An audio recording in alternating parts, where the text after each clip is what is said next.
Kung nagbabalak po kayong mag-apply ng Schengen Visa to Germany, this video is for you.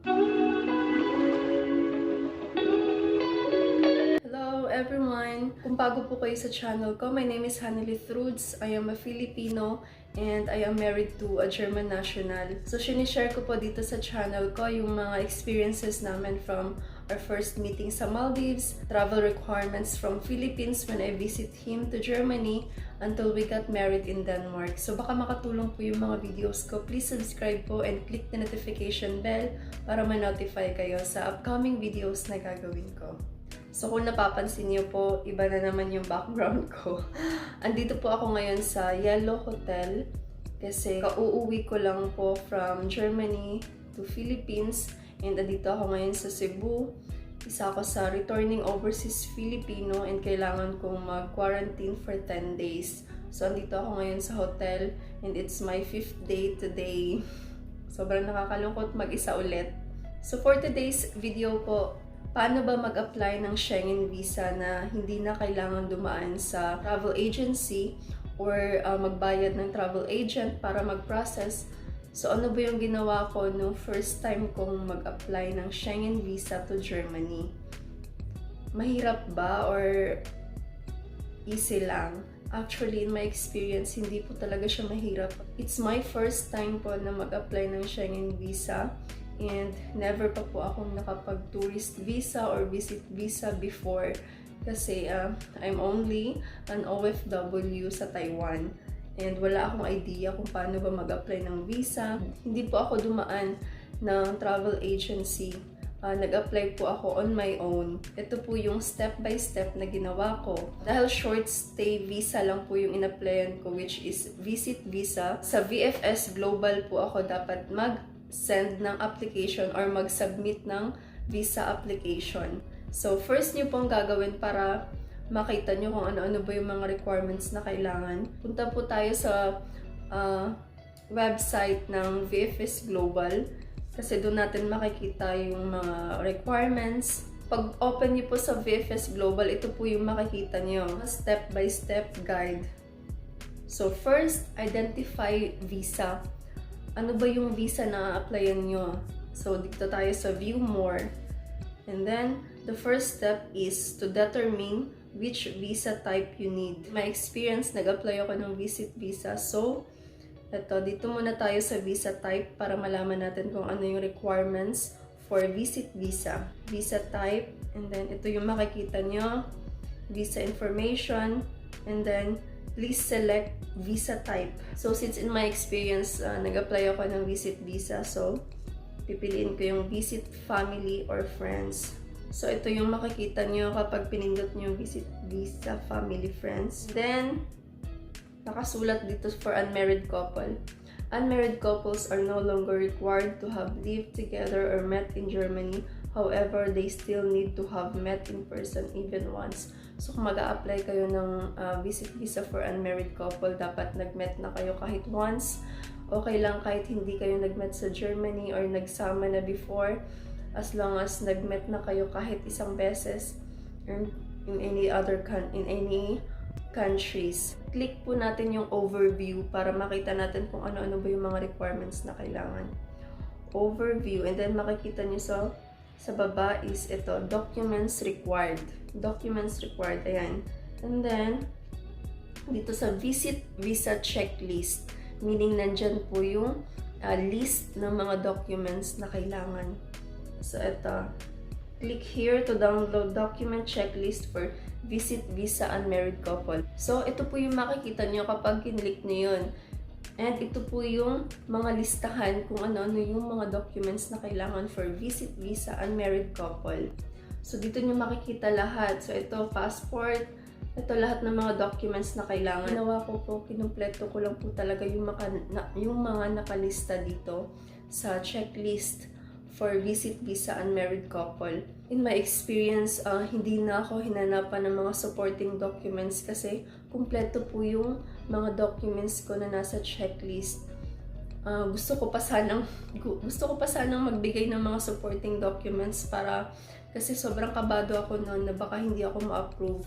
Kaya sobrang dami ko ng supporting documents, pero nung nasa VFS na ako, nung appointment date ko, ang kinuha lang nila is yung mga documents ko na nasa checklist. And yung other documents ko na nasa akin, na supporting documents, hindi na nila kinuha kasi okay na daw yun, kumpleto na daw. I-print nyo po ang checklist na to para ma-check nyo palagi kung kumpleto na ba yung requirements nyo, kung ano pa yung mga kulang. And then, kailangan nyo din talaga itong i-print kasi kailangan yung pirmahan. Sa pinakababa is kailangan nyo siyang pirmahan. Kapag nakompleto nyo na po yung mga documents na nasa checklist, after po nun is balik po tayo dun sa website ng VFS Global, dun sa step-by-step guide. So, dahil na-identify na natin yung visa, na-comply na natin yung mga documents, ang second step is begin your application. So, view more. Sa number 2 na tayo, view more. And then, ito nakasulat. Once you're ready to apply, go to the Embassy of the Federal Republic of Germany website to apply for your visa application. So, i-click po natin yung naka-red, yung Embassy of the Federal Republic of Germany. I-click natin yun. So, kailangan po natin ditong mag-fill up kasi ito na po yung application form online ng German Embassy. So, kailangan nyo pong fill upan yung may mga asterisk. Yun po yung pinaka-importante na ma-fill upan nyo. So, after nyo po ma-fill upan itong visa application form, continue na lang and i-save nyo. Then, i-download nyo po para ma-print nyo kasi kailangan nyo din po talagang i-print ang visa application form kasi may kailangan din po kayong sa last page or basta may pages na kailangan yung pirmahan. Kasama po to sa isasubmit niyo sa during your visa appointment. After po nito, okay na kayo lahat, kompleto na, may mga documents na kayo, yung nasa checklist na kompleto nyo na, and then yung visa application form na fill up nyo na. So, next step is book an appointment. So, dito po sa third step, makikita nyo dito sa number 3, book an appointment. So, view more. Ito, once you have applied for a visa, you need to book an appointment to have your fingerprints and photo taken at the visa application center. So, ito, kailangan nyo munang mag-book ng appointment nyo para masubmit nyo yung application nyo. Ito yung makikita nyo. So, let's get started. Ito, kailangan nyo mag-sign up. So, kapag nakapag-sign up na po kayo, ito po ang makikita nyo. Start new booking. Ito, appointment details. Choose your visa application center. Saan ba kayo gustong mag-apply? Sa Cebu or sa Makati? So, for example, sa Makati. Dahil ako sa Makati ako nag-apply that time. So, choose your appointment category. Long stay ba kayo or short stay? Dahil in my experience, ang in-apply ko is visit and short stay visa po yun. So, short stay tayo. Na-search ko na yung mga long stay visa is kailangan mag-apply sa mismong German Embassy sa Makati and hindi sa VFS. So, ang sa VFS, they only accept short stay visa. So, yun. Choose your subcategory. Ito, ano ba yung purpose ng travel nyo? Business ba yun? Seafarer? Transit visa? Tourist ba kayo?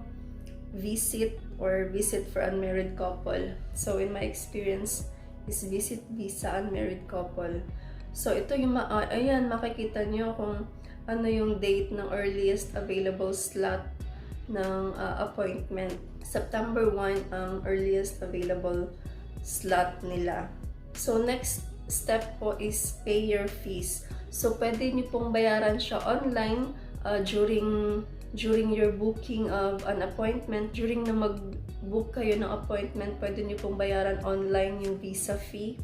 Or, pwede rin na bayaran nyo siya on that day of your appointment. Kapag okay na, kunwari, nagbayad kayo online or in your or balak nyo na doon na lang kayo magbayad sa appointment nyo, it's okay lang din. So, next step is maghintay kayo kung kailan na yung appointment nyo and then visit na kayo sa VFS Global Makati kung doon kayo nagpa-book ng appointment. After nun, kunwari September 1 na, yun na yung appointment nyo, punta po kayo sa VFS Global and then doon isubmit nyo yung mga documents nyo for visa application.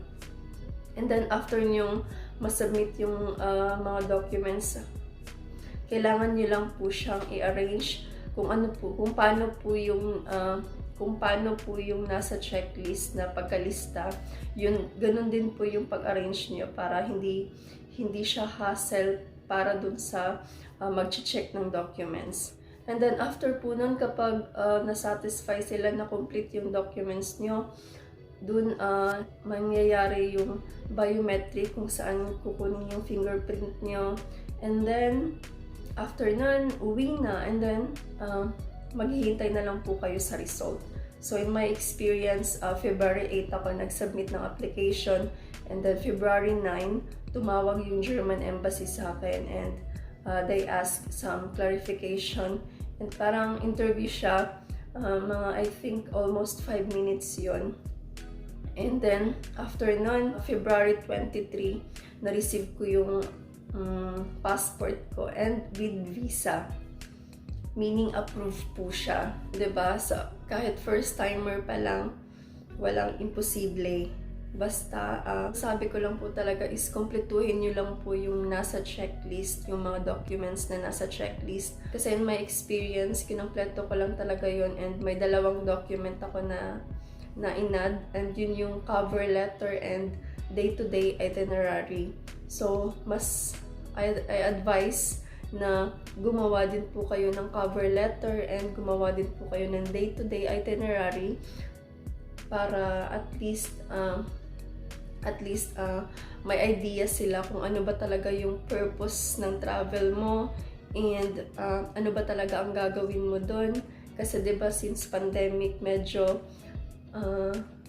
hindi lahat ng mag-a-apply ng visa ay ma-approve. So kailangan niyo po silang i-convince through your cover letter, and kailangan niyo i-proof kung ano ba talaga ang gagawin niyo doon through your day-to-day itinerary. So yun po, baka may questions po kayo, please comment niyo lang po, and don't forget to subscribe and click the notification bell para ma-notify kayo sa upcoming videos na gagawin ko. Thank you po for watching. Bye-bye!